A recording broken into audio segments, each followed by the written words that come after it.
नमस्कार दोस्तों, आज हम बात करने वाले हैं अमेरिका के डॉलर के बारे में। आप जब भी दुनिया की सबसे मजबूत करेंसी के बारे में सोचते हैं तो सबसे पहले आपके मन में अमेरिकी डॉलर का नाम आता होगा। अमेरिकी डॉलर को अमेरिका के साथ दुनिया के कई छोटे देश भी अपनी मुद्रा के रूप में प्रयोग करते हैं। ऐसे में सवाल उठता है कि आखिर डॉलर कैसे दुनिया की सबसे मजबूत करेंसी बना। एक समय था जब एक अमेरिकी डॉलर सिर्फ 4.16 रुपए में खरीदा जा सकता था, लेकिन इसके बाद साल दर साल रुपए का सापेक्ष डॉलर महंगा होता जा रहा है। अर्थात एक डॉलर को खरीदने के लिए अधिक पैसे खर्च करने पड़े। गंतव्य की 1 जनवरी 2018 को एक डॉलर का मूल्य 63.88 था और 18 फरवरी 2020 को ये 71.39 रुपए हो गया। दुनिया का 85% व्यापार अमेरिकी डॉलर की मदद से होता है। दुनिया भर के 39% कर्ज अमेरिका डॉलर में दिए जाते हैं और कुल डॉलर की संख्या के 65% का इस्तेमाल अमेरिका के बाहर होता है। इसीलिए विदेशी बैंकों और देशों को अंतर्राष्ट्रीय व्यापार में डॉलर की जरूरत होती है। अब हालात तो ऐसे हो गए हैं कि यदि कोई डॉलर का नाम लेता है तो लोगों के दिमाग में सिर्फ अमेरिकी डॉलर ही आता है, जबकि विश्व के कई देशों की करेंसी का नाम भी डॉलर है। अर्थात अमेरिका डॉलर ही वैश्विक डॉलर का पर्यायवाची बन गया है। अमेरिका में पहली बार पेपर करेंसी का इस्तेमाल 1690 में शुरू हुआ। उस समय इसका इस्तेमाल केवल मिलिट्री के खर्चों का पूरा करने के लिए किया जाता था। इसके बाद 1785 में अमेरिका करेंसी के आधिकारिक साइन डॉलर का चयन किया गया। समय के साथ अमेरिका डॉलर में बदलाव आता चला गया और मजबूत डॉलर की छपाई अमेरिका के केंद्रीय बैंक फेडरल रिजर्व की स्थापना के बाद 1914 में शुरू हुई।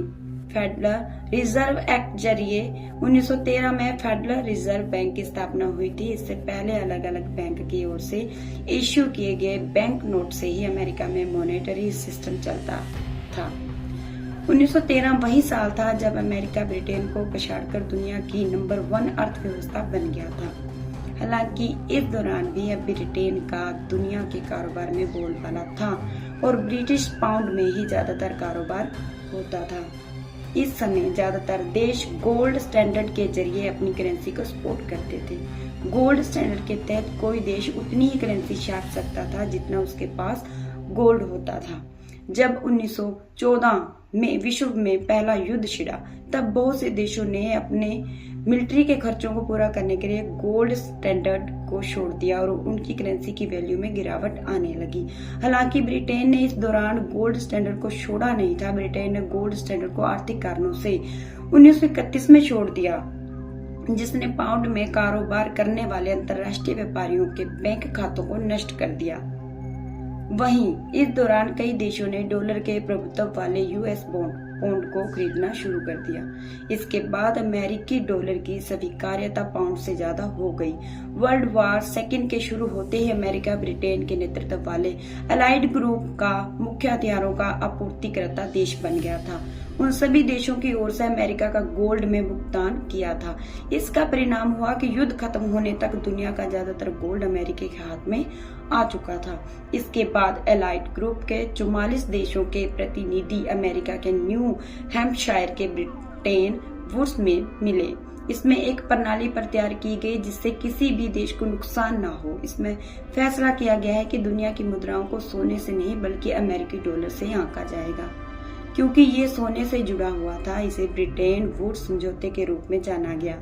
इसमें दुनिया के केंद्रीय बैंकों के अधिकार क्षेत्र भी तय किए गए और डॉलर एवं अपने देश मुद्राओं के बीच एक्सचेंज रेट को फिक्स करेंगे। गोल्ड स्टैंडर्ड से लेकर ब्रेटन वुड्स समझौते के कारण अमेरिकी डॉलर धीरे धीरे दुनिया की मजबूत करेंसी बन गई और कई देशों द्वारा इसे अपने विदेशी मुद्रा भंडार में रखा जाने लगा, जिसने डॉलर को और अधिक ताकतवर बना दिया।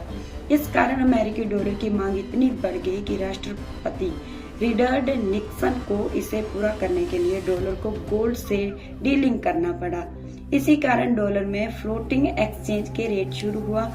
डॉलर सबसे मजबूत मुद्रा होने के निम्न कारण है। Number 1 international standard organisation list के अनुसार दुनिया भर में कुल 185 मुद्राएं हैं। हालांकि इनमें से ज्यादातर मुद्राओं का इस्तेमाल अपने देश के भीतर ही होता है।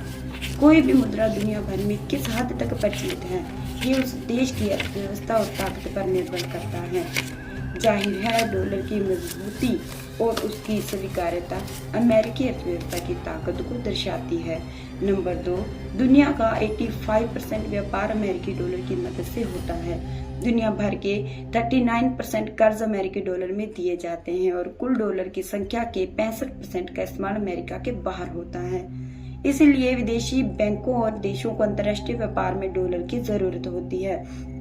नंबर 3, विश्व बैंक और अंतर्राष्ट्रीय मुद्रा कोष में देशों के कोटे में भी सदस्य देशों को कुछ हिस्सा अमेरिका डॉलर के रूप में जमा करना पड़ता है। नंबर 4, दुनिया भर के केंद्रीय बैंकों में जो विदेशी मुद्रा भंडार होता है उसमें 64% अमेरिकी डॉलर होते हैं। नंबर 5, यदि 2 नॉन अमेरिकी देश भी एक दूसरे के साथ व्यापार करते हैं तो भुगतान के रूप में वे अमेरिकी डॉलर लेना पसंद करते हैं, क्योंकि उन्हें पता है कि यदि उनके हाथ में डॉलर है तो वे किसी भी अन्य देश से अपनी जरूरत का सामान आयात कर लेंगे। नंबर 6, अमेरिकी डॉलर की विनिमय में दर में बहुत अधिक उतार चढ़ाव नहीं होता, इसलिए देश इस मुद्रा को तुरंत स्वीकार कर लेते हैं। तो दोस्तों, कैसी लगी हमारी आज की वीडियो? प्लीज हमारी वीडियो को लाइक जरूर करना। धन्यवाद।